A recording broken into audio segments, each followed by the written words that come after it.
मित्रांनो, date management तुम्हाला कुठचाही फायनान्शियल प्रॉडक्ट सेलर किंवा फायनान्शियल ॲडवायझर नाही करून देऊ शकणार. त्याच्यासाठी एक क्वालिफाईड जसं की सर्टिफाईड फायनान्शियल प्लॅनर किंवा CFA सारखी लोकच तुम्हाला डेट मॅनेजमेंट प्रॉपर करून देऊ शकतील. डेट मॅनेजमेंट बरोबरच आणखीन एक महत्त्वाचा टॉपिक आहे आणि तो म्हणजे रिस्क मॅनेजमेंट आणि इमर्जन्सी प्लॅनिंग, जो आपल्या फायनान्शियल प्लॅनिंगच्या ब्लूप्रिंट मधली 6वी आणि 7वी स्टेप आहे. आता रिस्क मॅनेजमेंट समजून घ्यायच्या अगोदर आपण रिस्क म्हणजे काय हे नीट समजून घेऊया. मित्रांनो, we move ahead in our life with an assumption that income will continue to grow and assets will increase. म्हणजे आयुष्य जगताना आपण काही गोष्टी गृहीत धरून चालतो आणि त्या म्हणजे की आपलं इन्कम कायम वाढत राहणार आहे आणि आपली संपत्ती ग्रो होणार आहे. आणि हे गृहीत धरणं चुकीचं नाही, ते बरोबरच आहे. पण sometimes adverse incidents do happen and they can or they may destroy even the best of financial positions like corona. मित्रांनो, कोरोनाचा काळ आपण सर्वांनीच बघितलेला आहे. त्यावेळी कित्येक लोकांना फायनान्शियल प्रॉब्लेम्स फेस करायला लागलेले आहेत आणि ह्या गोष्टी सांगून येत नाही, त्या सडनलीच येतात. मग या गोष्टींसाठी अगोदरच पूर्वतयारी करून ठेवणं, यालाच रिस्क मॅनेजमेंट किंवा इमर्जन्सी प्लॅनिंग म्हणतात. आता आपण रिस्क मॅनेजमेंट व्यवस्थित समजून घेऊया. रिस्क मॅनेजमेंटची सुरुवात होते evaluating various risk on your life and managing them cost effectively. मग आता या व्हेरियस रिस्क कुठच्या आहेत? तर पहिली आहे risk of loss of income due to premature death. कमावत्या व्यक्तीचा अचानक मृत्यू झाला तर त्याचं इन्कम तिकडेच थांबतं, पण कुटुंबाचा खर्च मात्र तसाच चालू राहतो आणि हा खर्च भागवणं हा खूप मोठा चॅलेंज होऊन जातो. त्याच्यामुळे ही खूप मोठी रिस्क आहे. Second, longevity risk, outliving your retirement corpus. मित्रांनो, आयुष्यभर आपण स्वाभिमानाने आयुष्य जगलेलं असतो, पण आपला रिटायरमेंट कॉर्पस आपल्या आयुष्याच्या अगोदरच संपून गेला तर आयुष्यातली शेवटची वर्ष आपल्याला कोणावर तरी अवलंबून राहायला लागतं आणि ते आपल्याला कधीच आवडणार नाही. त्याच्यामुळे ही सुद्धा खूप मोठी रिस्क आहे. Health risk, significant hospital bill is a devastating loss. मित्रांनो, आपल्याला कधी कधी असं आजारपण येऊ शकतं, त्याच्यामुळे आपल्याला कित्येक दिवस किंवा काही महिने सुद्धा हॉस्पिटलमध्ये राहायला लागू शकतं आणि त्यावेळी हॉस्पिटल बिल एवढं मोठं होतं की आपलं पूर्ण सेव्हिंग तर संपून जातंच, पण आपण कर्जबाजारी सुद्धा होऊ शकतो आणि आपलं पूर्ण कुटुंब डिस्टर्ब होऊ शकतं. त्याच्यामुळे ही सुद्धा खूप मोठी रिस्क आहे. Risk of unemployment. अनएम्प्लॉयमेंटमुळे आपलं इन्कम बंद होऊन जातं, पण खर्च मात्र तसाच सुरू होतो. इन्कम बंद झाल्यामुळे आपल्याला लाईफस्टाईलमध्ये कॉम्प्रोमाइज करायला लागतं आणि लाईफस्टाईलमध्ये कॉम्प्रोमाइज करायला लागल्यावर बऱ्याच वेळा आयुष्यात स्ट्रेस निर्माण होतो. स्ट्रेसचं रूपांतर पुढे एन्झायटीमध्ये होतं आणि एन्झायटी काही व्यक्तींच्या बाबतीत डिप्रेशनपर्यंत पण जाऊ शकते आणि एकदा डिप्रेशनमध्ये माणूस गेला तर त्याच्यातून नंतर बाहेर निघणं फार कठीण होऊन जातं. म्हणून रिस्क ऑफ अनएम्प्लॉयमेंट ही सुद्धा एक खूप मोठी रिस्क आहे. त्याच्यानंतर आहे रिस्क ऑफ डिसॅबिलिटी, म्हणजे अपंगत्व. मित्रांनो, डिसॅबिलिटी आपल्या आयुष्यात कुठच्याही कारणाने येऊ शकते. एखाद्या आजारपणामुळे येऊ शकते, ॲक्सिडेंटमुळे येऊ शकते.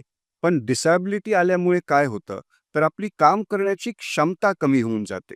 मग एकतर आपलं इन्कम बंद होऊ शकतं किंवा कमी होऊ शकतं, पण खर्च तर तसेच चालू राहतात किंवा ते वाढू पण शकतात. कारण डिसॅबिलिटी क्युअर करण्यासाठी पण आपल्याला ॲडिशनल खर्च करायला लागतो. त्याच्यामुळे एका ठिकाणी आपलं इन्कम बंद झालंय किंवा कमी झालंय आणि आपला खर्च वाढलेला आहे आणि याच्यामुळेच ही रिस्क खूप मोठी रिस्क आहे. Property risk. प्रॉपर्टी रिस्क म्हणजे आपली प्रॉपर्टी डॅमेज होऊ शकते किंवा हरवू शकते किंवा चोरली जाऊ शकते. मित्रांनो, या तिन्ही परिस्थितीमध्ये आपलं खूप मोठं आर्थिक नुकसान होऊ शकतं आणि म्हणूनच प्रॉपर्टी रिस्क ही सुद्धा खूप मोठी रिस्क आहे. Liability risk. मित्रांनो, लायबिलिटी रिस्क समजण्यासाठी मी तुम्हाला एक एक्झाम्पल देतो. एक डॉक्टर आपल्या पेशंटला चांगल्यात चांगली ट्रीटमेंट देण्याचा प्रयत्न करतो, पण त्याच्या पूर्ण प्रयत्नांनंतर सुद्धा तो पेशंट दगावू शकतो. पण जर का त्या पेशंटचा मृत्यू झाला, तर त्या पेशंटची पूर्ण जबाबदारी त्या डॉक्टरवर येते आणि त्या पेशंटचे नातेवाईक त्या डॉक्टरवर केस फाईल करू शकतात कॉम्पेन्सेशन मागण्यासाठी. मग ह्या परिस्थितीमध्ये त्या डॉक्टरचं तर मोठं नुकसान होऊच शकतं आणि म्हणून लायबिलिटी रिस्क ही सुद्धा खूप मोठी रिस्क आहे. डॉक्टर व्यतिरिक्त लॉयर्स आहेत, इंजिनियर्स आहेत, चार्टर्ड अकाउंटंट्स आहेत, आर्किटेक्ट्स आहेत, असे बरेच प्रोफेशनल्स आहेत. त्यांना पण ही लायबिलिटी रिस्क असू शकते आणि ती वेगवेगळ्या स्वरूपात असू शकते. आणि म्हणूनच लायबिलिटी रिस्क ही सुद्धा एक खूप मोठी रिस्क आहे.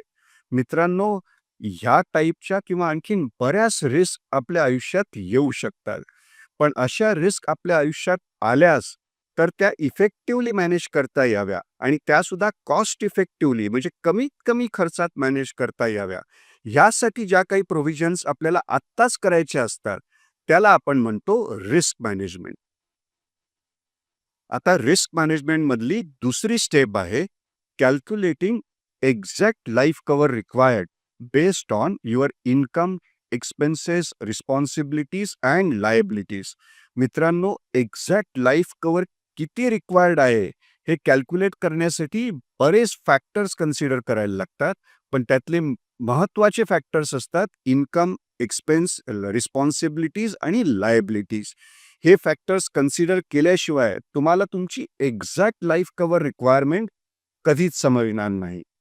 तिसरी स्टेप आहे determine exact health cover required based on your lifestyle, तुमची health condition, potential health care cost and medical inflation. आजच्या युगात दिवसेंदिवस आपली लाईफस्टाईल इम्प्रूव्ह होत जाते, पण तेवढ्याच प्रमाणात आपली हेल्थ कंडिशन इम्प्रूव्ह होत नाही.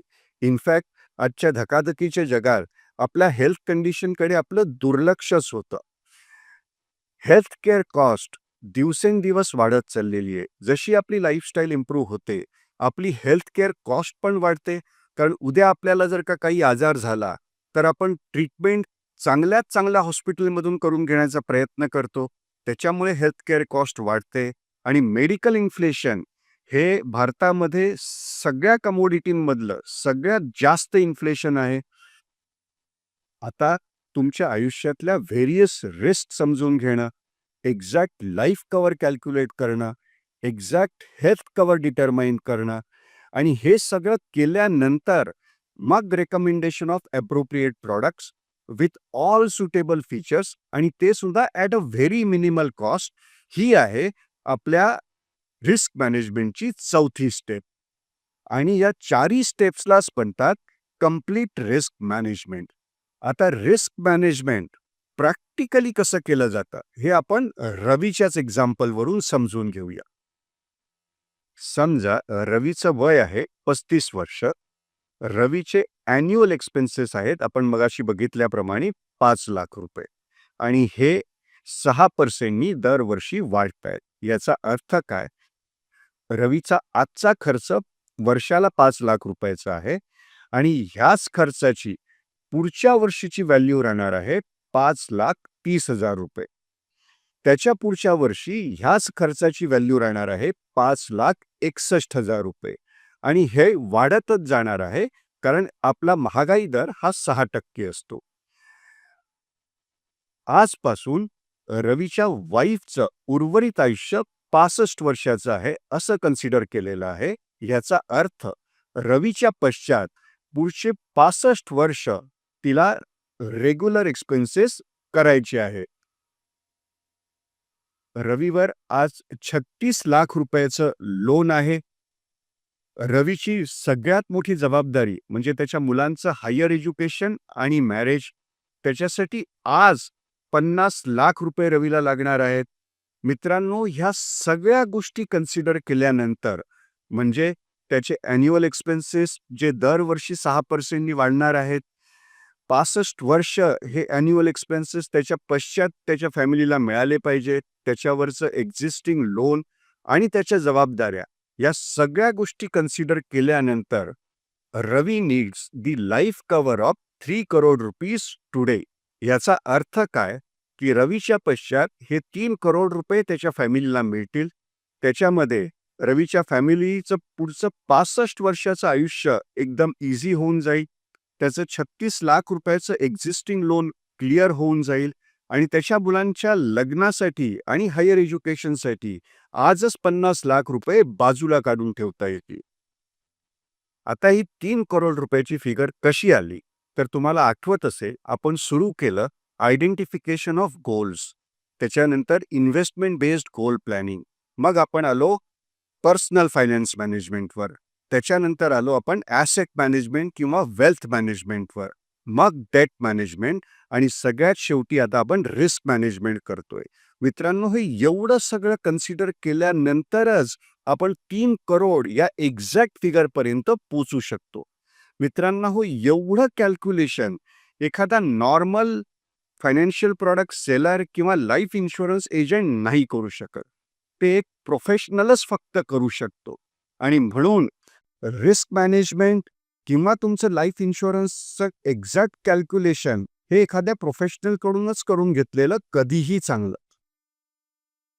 तर मित्रांनो, आता रवीला 3 करोड रुपयाचं लाईफ कव्हर फक्त 45,000 रुपये इयरली प्रीमियममध्ये मिळू शकतं आणि 20 लाख रुपयाचं health cover with no room rent limit, no copay आणि अनलिमिटेड रिस्टोरेशन यासारख्या आणि ह्याच्यापेक्षा पुष्कळ जास्त चांगल्या फीचर्स असलेल्या पॉलिसीमध्ये फक्त 22,000 रुपयातच मिळू शकतं. तर मित्रांनो, रवीचं लाईफ कव्हरची कॉस्ट आणि हेल्थ कव्हरची कॉस्ट मिळून टोटल खर्च आहे 67,000 रुपीज. तुम्हाला आठवत असेल पर्सनल फायनान्स मॅनेजमेंट करताना रवी टोटल 2.5 लाख रुपयाचा लाईफ इन्शुरन्सचा प्रीमियम भरत होता, पण त्या प्रीमियममधून त्याला टोटल कव्हर मिळत होतं फक्त 35 लाख रुपयाचं. आणि म्हणूनच आपण ती पॉलिसी सरेंडर करण्याचं रेकमेंडेशन दिलं आणि त्याला ह्या 2 पॉलिसी परचेस करण्यासाठी गायडन्स प्रोव्हाइड केलं.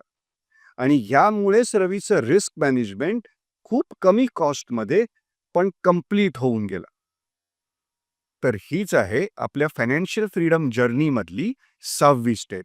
आता आपण वळूया आपल्या 7व्या स्टेपकडे आणि ती म्हणजे इमर्जन्सी प्लॅनिंग. इमर्जन्सी प्लॅनिंग हे basically creating a separate contingency fund to handle genuine emergencies like job loss, business loss, accident or illness.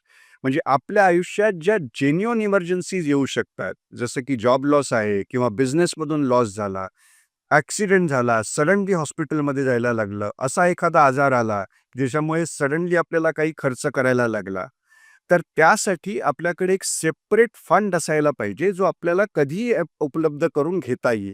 त्याला म्हणतात कंटिंजन्सी फंड. तर हा कंटिंजन्सी फंड क्रिएट करणं याला म्हणतात इमर्जन्सी प्लॅनिंग. आता परत आपण रवीच्याच केसमध्ये येऊया. रवीसाठी कंटिंजन्सी फंड रेकमेंड केलेला आहे 4.5 लाख रुपयाचा. तो त्याच्या 6 महिन्याचा एक्सपेन्स आहे.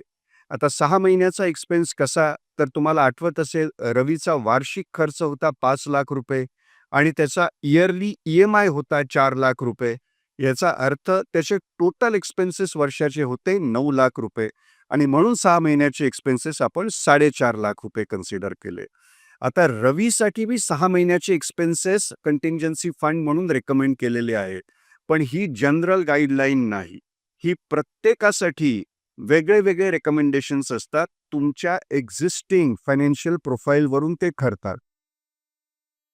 आता ही 4.5 लाख रुपयाची अमाऊंट कुठून येणार, तर तुम्हाला आठवत असेल रवीला त्याच्या लाईफ इन्शुरन्स पॉलिसी सरेंडर करण्याचं आपण रेकमेंडेशन दिलेलं होतं. तर या लाईफ इन्शुरन्स पॉलिसीची जी सरेंडर व्हॅल्यू येईल तीच सरेंडर व्हॅल्यू आपण कंटिंजन्सी फंड म्हणून वापरणार आहोत. ह्या पद्धतीने कुठलेही ॲडिशनल इन्व्हेस्टमेंट न करता आपण रवीचं इमर्जन्सी प्लॅनिंग कंप्लीट केलेलं. मित्रांनो, हे कॅल्क्युलेशन फक्त रवीच्या केसमध्ये आहे. हे तुम्हाला लागू होत नाही. कारण ह्या कॅल्क्युलेशन्समध्ये आपण बऱ्याच गोष्टी कन्सिडर केलेल्या आहेत. जसं की फायनान्शियल प्लॅनिंगच्या अगोदर केलेल्या 6 स्टेप्स, रवीची आत्ताची फायनान्शियल पोझिशन, त्याची जॉबची स्टॅबिलिटी, त्याला नवीन जॉब शोधण्यासाठी लागणारा वेळ, या सगळ्या गोष्टी कन्सिडर करून आपण रवीला 6 महिन्याचे एक्सपेन्सेस कंटिंजन्सी फंड म्हणून बाजूला ठेवण्याचं रेकमेंडेशन दिलेलं आहे. पण हे recommendation case to case basis vary होऊ शकतं. म्हणजे काही क्लायंटला 3 महिन्याचा एक्सपेन्स पण कंटिंजन्सी फंड म्हणून पुरेसा ठरू शकतो, तर काही क्लायंटच्या बाबतीत 2 वर्षाचे एक्सपेन्सेस पण कंटिंजन्सी फंड म्हणून रेकमेंड करता येतात. तर अशा पद्धतीने हे केस टू केस बेसिसवरती प्रत्येक क्लायंटसाठी व्हेरी होतं.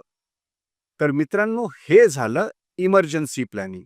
आता आपण बघूया आपल्या फायनान्शियल प्लॅनिंगच्या ब्लूप्रिंटमधल्या 8व्या आणि सगळ्यात महत्त्वाच्या स्टेप्सवर, आणि ते म्हणजे रिटायरमेंट प्लॅनिंग.